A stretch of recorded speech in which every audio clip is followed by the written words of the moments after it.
2.1 Alpha et bêta, prédictibilité et imperfection de marché. Alors, parlons un peu des objectifs de ce chapitre.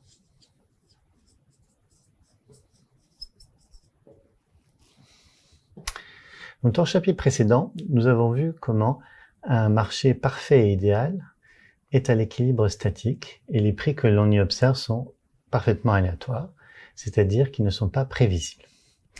Dans cette partie, nous allons tenter de comprendre comment, dans certaines conditions, le marché peut présenter des imperfections qui vont se manifester comme la présence d'une certaine prédictibilité des prix que l'on appelle alpha. Et nous verrons dans un instant la raison de ce nom et sa relation avec une autre quantité, le bêta. Nous verrons ensuite la nécessité de séparer le signal du bruit. Enfin, nous verrons comment modéliser ces différents concepts à l'aide du processus d'Ornstein-Uhlenbeck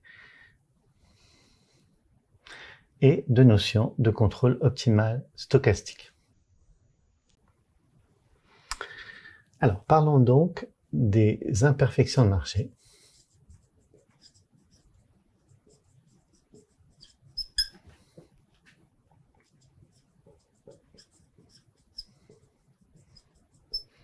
Et de l'alpha.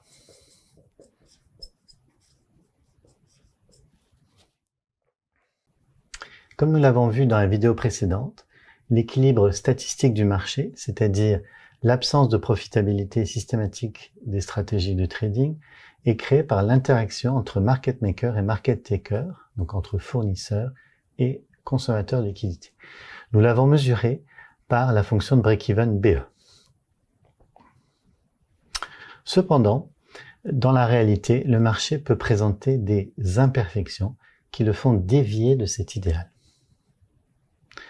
Cette déviation va se manifester sous la forme de stratégies qui sont statistiquement profitables, qu'on appelle arbitrage statistique ou encore alpha.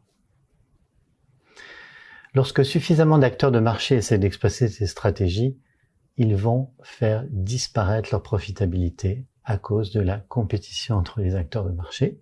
On voit ainsi que sur des marchés réels, la compétition va nécessairement faire diminuer les marges de profitabilité. Donc, nous allons nous poser la question de la nature de l'alpha. Qu'est-ce qu'est l'alpha? Alors, pour répondre à cette question, on va introduire d'abord un peu de vocabulaire. Donc, on va prendre un actif financier, par exemple une action sur la bourse française. Et au premier ordre, le cours de cette action sera affecté par les mouvements de l'indice de référence, donc par exemple le CAC 40 dans le cas de la bourse de Paris. Et donc, si on régresse le rendement à gauche, ici dans cette égalité, de cette action sur celui du CAC 40, à droite, on obtient alpha plus bêta fois le rendement plus du bruit. Donc, on a un coefficient constant alpha, une pente bêta et un bruit résiduel. Donc, on voit que dans cette régression, l'alpha représente le rendement supplémentaire de l'action qui ne peut pas être expliqué par l'indice. Par extension, on peut admettre des alphas et des bêtas qui dépendent du temps.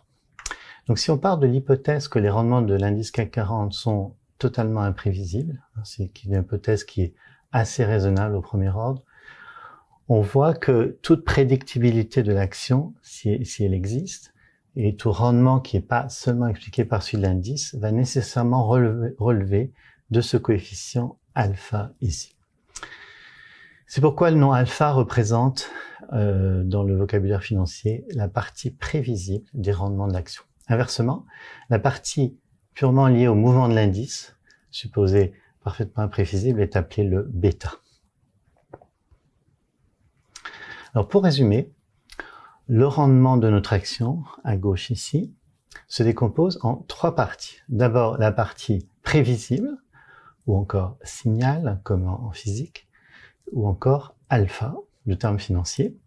Ensuite, le bruit, et ensuite la partie expliquée par le mouvement général de la bourse, c'est-à-dire bêta fois le rendement du CAC 40. Alors, en tant que trader, nous souhaitons exploiter la prédictibilité, bien sûr, du rendement de l'action afin de réaliser un arbitrage statistique. On voit donc que pour ce faire, nous devons à la fois extraire le signal du bruit, mais aussi du terme en bêta. De manière générale, il s'agit là d'un problème assez compliqué, mais nous allons voir comment le résoudre dans quelques cas simples.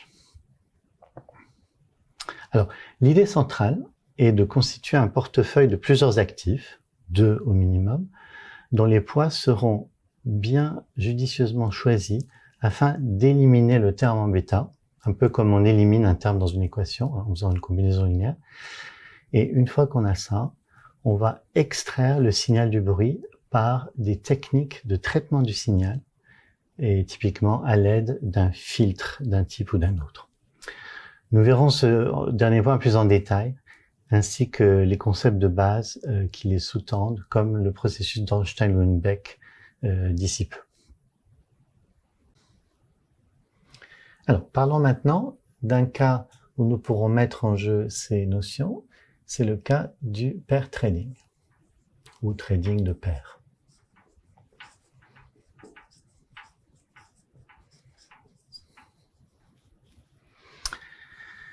Alors, on veut constituer un portefeuille de 2 actions très semblables dans l'espoir de supprimer le bêta.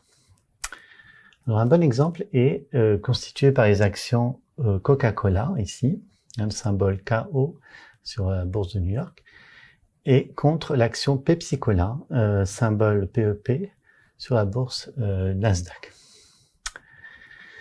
Donc, la question centrale est de savoir comment déterminer les poids optimaux pour filtrer le bêta de marché. Alors, il y a plusieurs méthodes, mais nous apporterons une solution très simple dans cet exemple. Alors, dans ce code, tout d'abord, nous collectons les données journalières sur Yahoo Finance, qui est un site gratuit et accessible à tous, à l'aide de ce code Python. Et nous calculons ici, ensuite, les rendements journaliers en pourcentage des actions, donc xt plus 1 moins xt divisé par xt, pour bien sûr les 2 actions, Coca-Cola et Pepsi-Cola. Et à partir de ces rendements, nous calculons la corrélation et la matrice de variance covariance. Alors, examinons maintenant graphiquement le cours de ces actions. Alors ici, donc on a le cours de Coca-Cola. Donc sur l'axe des Y, donc on a le cours de l'action en dollars. On a ici le temps, donc les 5 dernières années en abscisse. Ici, on voit le cours de l'action Pepsi-Cola, également sur les 5 dernières années en abscisse. Et ici, on a ramené, vous voyez ici, les 2 actions à la base 100 afin de pouvoir les comparer. Et on constate, comme vous voyez ici, que les 2 cours sont très corrélés. En fait, si on calcule la corrélation des rendements entre Pepsi-Cola et Coca-Cola, on trouve ici 74%, un chiffre assez élevé pour des actions. On remarque aussi que les volatilités, c'est-à-dire les écarts types des rendements journaliers de ces 2 actions sont très proches, respectivement environ 132 et 136 points de base par jour, c'est-à-dire 1,32% et 1,36% par jour. Alors, l'idée centrale du pair trading, du trading de paires d'actions, est de faire une décomposition en composantes principales de la matrice de covariance des rendements de ces actions. Alors, nous savons que la matrice de covariance est bien sûr une matrice symétrique définie positive et que ces 2 valeurs propres ont pour somme la variance totale. Donc, on va noter lambda 1 comme d'habitude la plus grande valeur propre, lambda 2 la plus petite.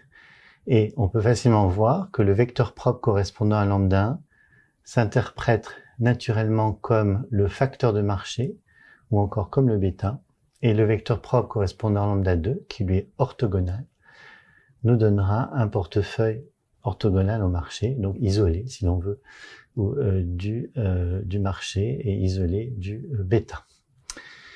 Alors comme nous avons des actions très semblables ici, donc mathématiquement ces deux vecteurs, donc c'est les colonnes de la matrice U que vous voyez ici, hein, donc la colonne 1 c'est le premier vecteur, colonne 2 le deuxième vecteur propre. Ces vecteurs ont pour composante, hein, donc moins 1 sur racine de 2, donc environ moins 0,7, moins 1 sur racine de 2 pour le premier vecteur, et moins 1 sur racine de 2, 1 sur racine de 2 pour le deuxième vecteur, donc celui qui est orthogonal au bêta. Donc ce qui nous intéresse, comme je le disais, c'est le deuxième, hein, pour être isolé du marché. Et donc on va adopter des poids, donc moins 1 sur racine de 2 sur la première action et 1 sur racine de 2 pour la deuxième action.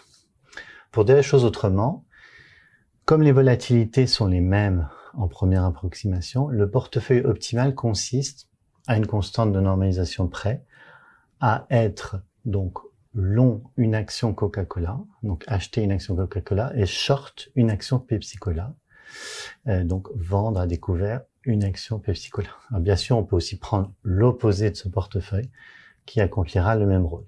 Alors si les volatilités avaient été différentes, on aurait dû pondérer en fonction des volatilités respectives, avec plus de poids sur l'action la moins volatile et moins de poids sur l'action la plus volatile, afin d'équilibrer ces volatilités. Comme nous avons fait le choix des poids de ce portefeuille, nous avons complètement défini le portefeuille et nous pouvons tracer le cours de ce portefeuille. Alors vous avez bien sûr toujours le temps en abscisse et le cours en dollars du portefeuille, hein, donc long Pepsi et short Cola. Alors on peut déjà noter une chose, c'est que la volatilité, hein, donc vous voyez l'excursion typique du prix du portefeuille ici, est bien plus faible que celle des actions prises individuellement, hein, simplement on constate graphiquement. Ce qui illustre qu'on a pu supprimer justement le facteur de marché bêta. Et on constate aussi une autre chose, c'est que le cours que vous voyez ici, hein, semble osciller et donc autour de 0, hein, et semble présenter une propriété de retour à la moyenne ou mean réversion. Et en fait, cette propriété est très différente de la propriété des actions. Alors, tirons quelques conclusions de l'étude que nous venons de faire sur le pair trading. Alors, on voit que le choix du portefeuille que nous avons fait, dont les poids ont été guidés par l'analyse en composantes principales, eh bien, ces choix ont supprimé le facteur de marché, encore le bêta. Par ailleurs, ce portefeuille semble présenter, graphiquement en tout cas, un retour à la moyenne assez clair, contrairement à chaque action prise individuellement. Et c'est là le point central. En réalisant la combinaison de ces deux actions, long une, short l'autre, on a trouvé un portefeuille qui oscille autour d'une moyenne, ce qu'aucune des deux actions ne faisait à elle seule. Donc on voit comment, avec une simple combinaison linéaire, on a fait apparaître une prédictibilité du portefeuille ou encore un alpha.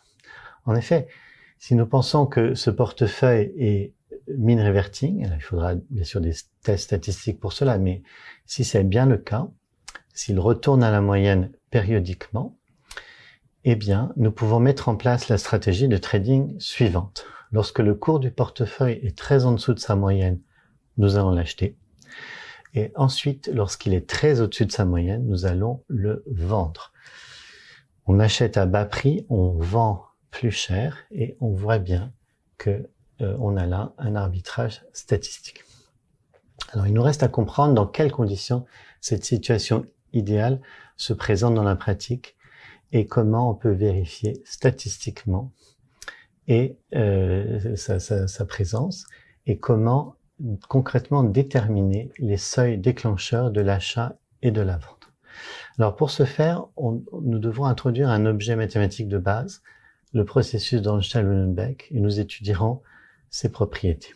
Ensuite, nous modéliserons avec son aide les décisions optimales d'une stratégie de trading fondée sur le retour à la moyenne. C'est ça qui va nous occuper dans la suite de cette partie.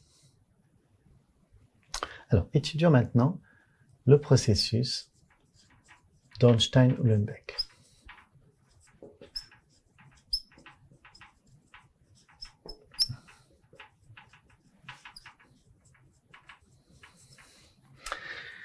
Alors, on va noter Xi, ce processus d'Ornstein-Uhlenbeck, et on va le modéliser de la manière suivante. Donc, c'est la solution unique de l'équation différentielle stochastique. Alors, dxi égale une constante kappa, θ moins xit dt, plus sigma dwt, où dwt représente un accroissement brownien standard. Ici, sigma, paramètre positif, est une volatilité. Θ va représenter la moyenne vers laquelle, autour de laquelle, disons, ce processus va osciller, et kappa va représenter la force de rappel ou encore vitesse de retour à la moyenne. On va voir dans un instant pourquoi ces paramètres ont ce rôle-là. Alors tout d'abord, pour pouvoir expliciter xit à partir de cette équation différentielle stochastique, on va faire un changement de variable. Donc vous le voyez ici, on va poser zt qui est simplement exponentielle kappa t fois xit. On calcule la différentielle et vous voyez que automatiquement cette terme exponentielle va faire disparaître en fait le drift constant. Donc on voit apparaître simplement ces deux termes. Et maintenant, on est capable d'intégrer donc à gauche et à droite, et on obtient que zt, c'est-à-dire exponentielle kappa t xit, va être égal à donc la valeur initiale plus kappa θ, l'intégrale 0 à t de exponentielle kappa sds, plus le terme stochastique, qui est sigma, donc l'intégrale de 0 à t, de l'accroissement brownien pondéré par l'exponentielle kappa s ici. Alors on fait passer le terme en exponentielle à droite et on trouve la valeur finale pour xit. Donc notre processus d'Ornstein-Uhlenbeck se décrit comme la somme de trois termes. Alors on a d'abord un terme xi0, donc la valeur initiale exponentielle moins kappa t.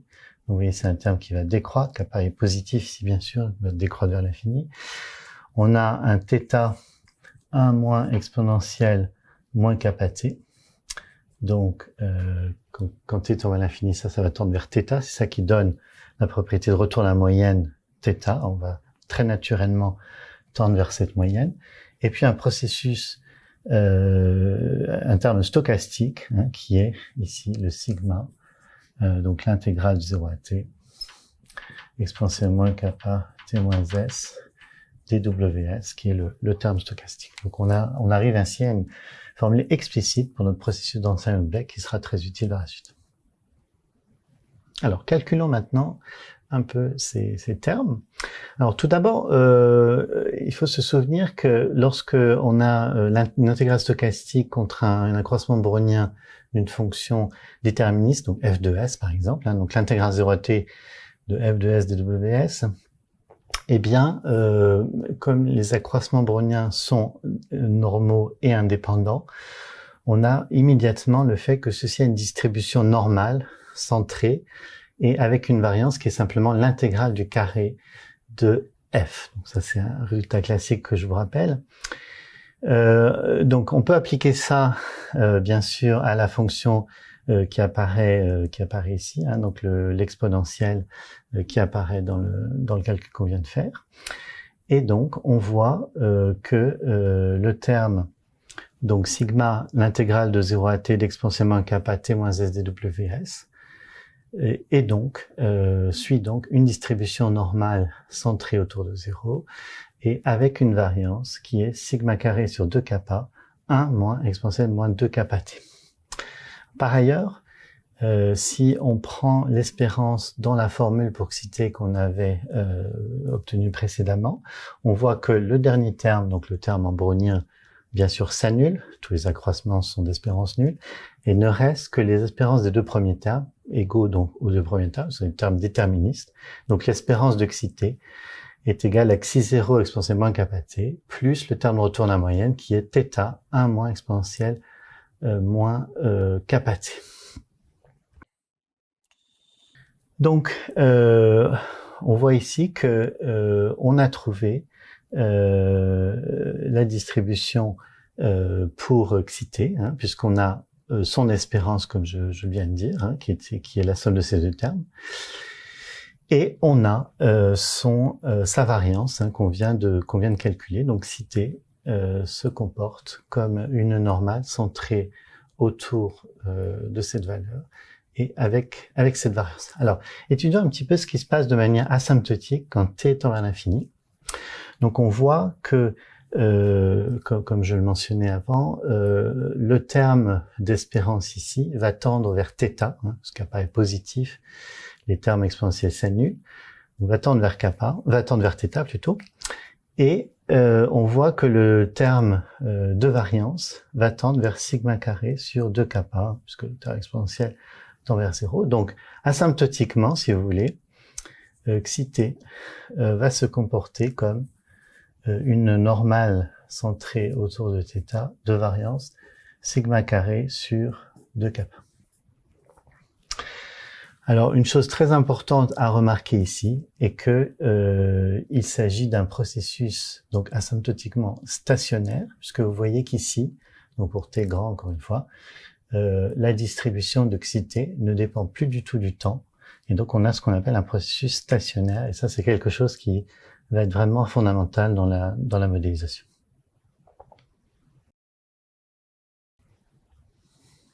Alors regardons quelques réalisations du processus d'Ansel-Uhlenbeck.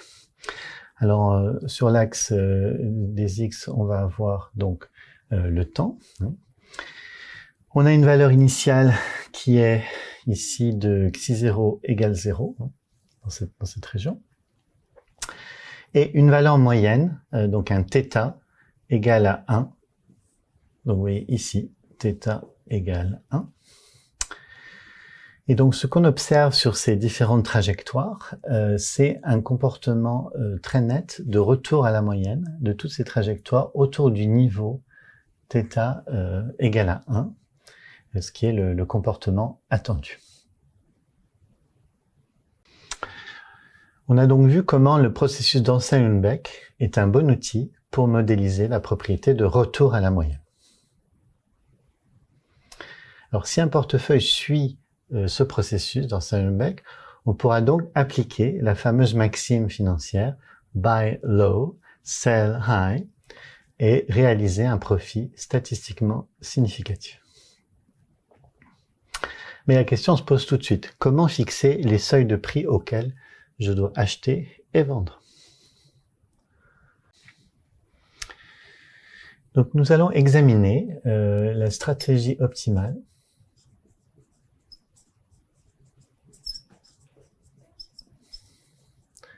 pour notre processus d'Ansel-Uhlenbeck.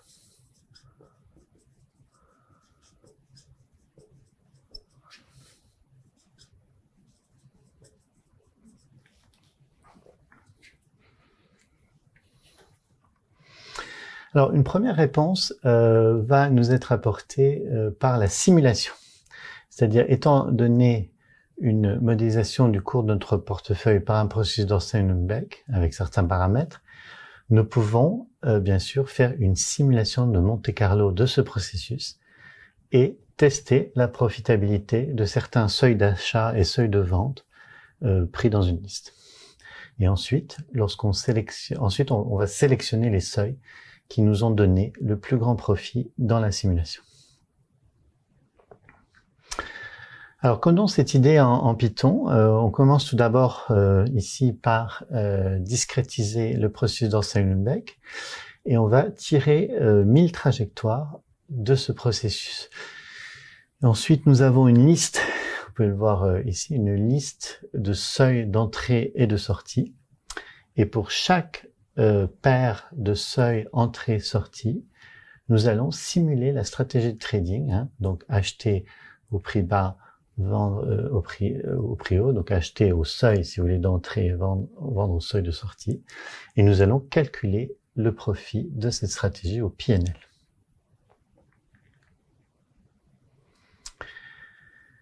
Alors, voici les résultats.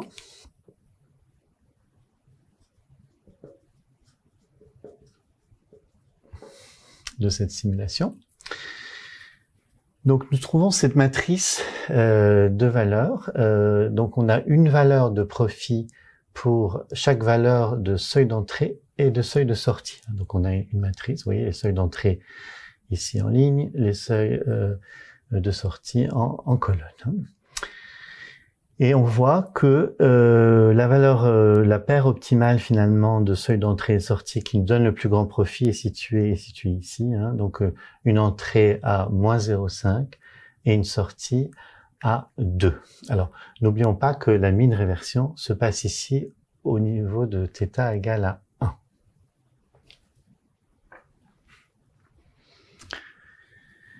Nous avons donc obtenu les seuils optimaux grâce à une simulation de Monte Carlo. Alors, la question naturelle, maintenant, est, y a-t-il une méthode plus directe?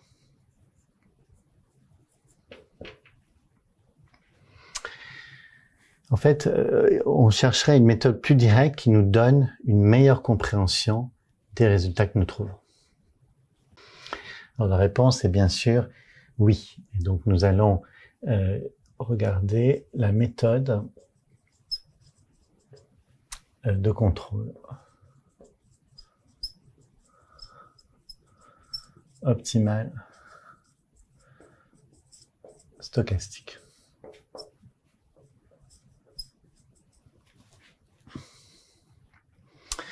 Alors, on va en fait plonger le problème dans le cadre général du contrôle optimal stochastique.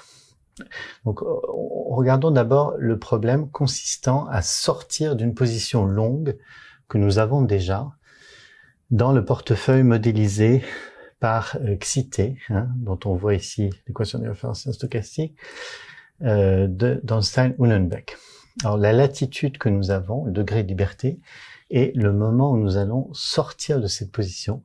Donc, mathématiquement, c'est modélisé par un temps d'arrêt taux. Nous voulons bien sûr maximiser notre profit net du coût de transaction. Le profit au temps d'arrêt taux, lorsque nous décidons de liquider la position longue, est simplement xi taux moins c, le coût de transaction, donc qui apparaît ici. Et pour que ce problème soit bien posé mathématiquement, en fait, nous devons réaliser une actualisation de ce profit futur à l'aide du terme exponentiel qui est ici. Alors, un des résultats classiques du contrôle optimal stochastique est que une telle fonction, donc qui est définie par le maximum d'un payoff sur tous les temps d'arrêt, est solution d'une équation aux dérivées partielles non linéaires, ou EDP non linéaire, qui est également appelé problème d'obstacle et qu'on a écrit ici. Alors, vous pourrez consulter les références de ce chapitre pour ce résultat classique.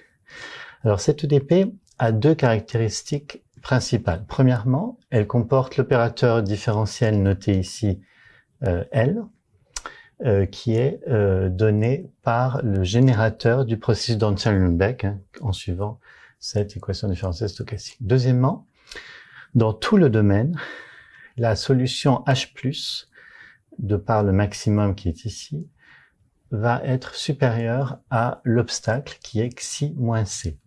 Alors ceci est très intuitif parce que à tout moment, souvenez-vous, on peut sortir de notre position et donc exercer, comme on dit, notre droit et obtenir xi moins c. Donc nécessairement, cette solution H va être supérieure ou égale à xi moins c dans tout le domaine.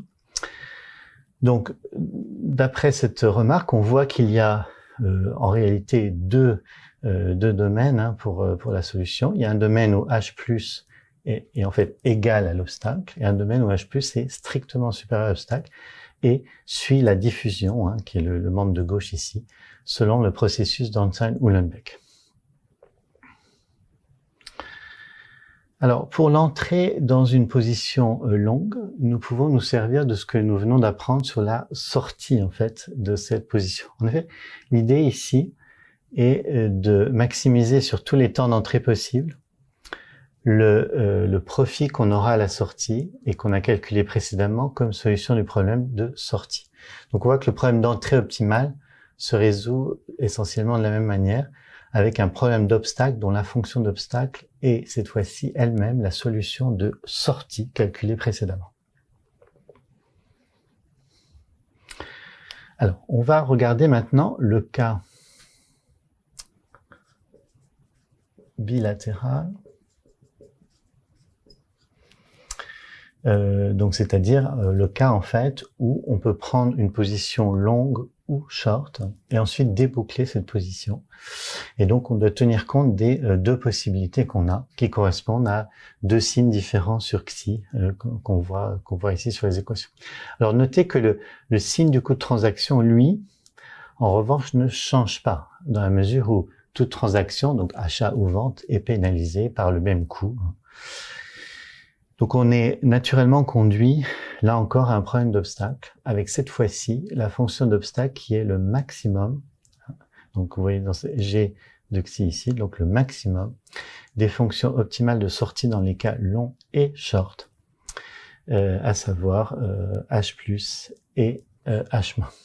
Alors, les seuils de sortie optimaux vont correspondre à l'endroit où la solution G de ce problème d'obstacle touche pour la première fois l'obstacle, puisque comme nous l'avons vu, toucher l'obstacle veut dire qu'on exerce notre droit et donc qu'on touche le payoff, on collecte le payoff, si vous voulez, en débouclant la position en cours. Alors mathématiquement, on l'a écrit ici, on doit calculer la frontière à gauche et à droite de la région où la solution G est strictement au-dessus du payoff.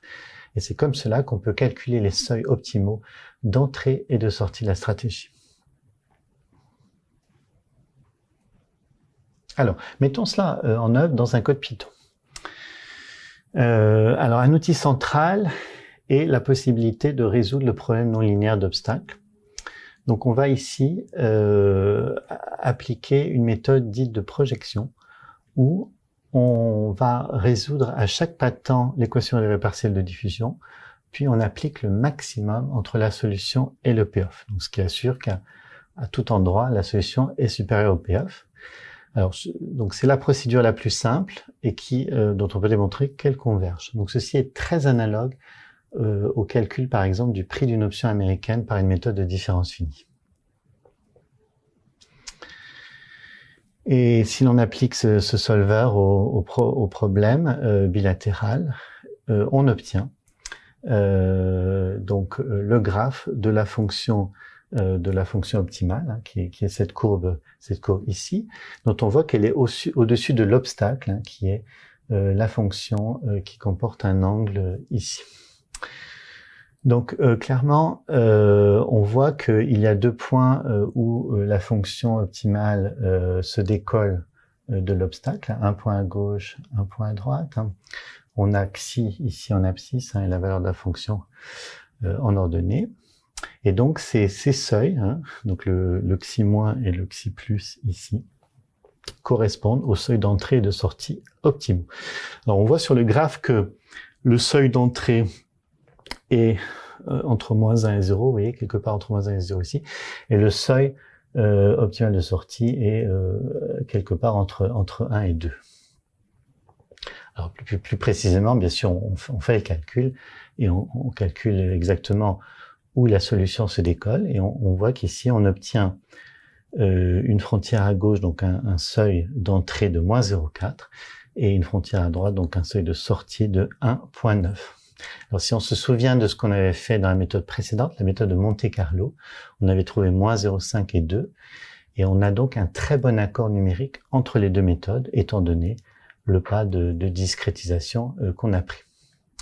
Donc en résumé, on voit que pour acheter au prix bas, vendre au prix haut, hein, de manière à maximiser les profits et déterminer les seuils où on doit le faire, on a le choix entre une méthode de simulation pure, ou une méthode de Monte-Carlo, et une méthode qui repose sur le contrôle optimal stochastique qui nous donne un peu plus d'intuition sur les résultats et sur leur interprétation financière.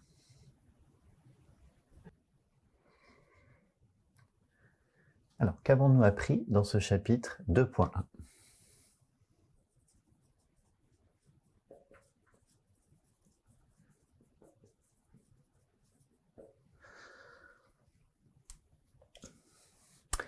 Nous avons vu que dans la vie réelle, trouver une certaine prédictibilité des prix est possible, et nous avons pris l'exemple du pair trading ici.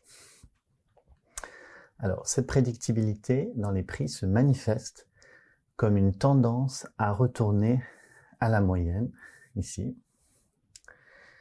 que nous avons modélisé mathématiquement à l'aide d'un processus d'Ornstein-Uhlenbeck, donné par cette équation. Et donc voici les trajectoires.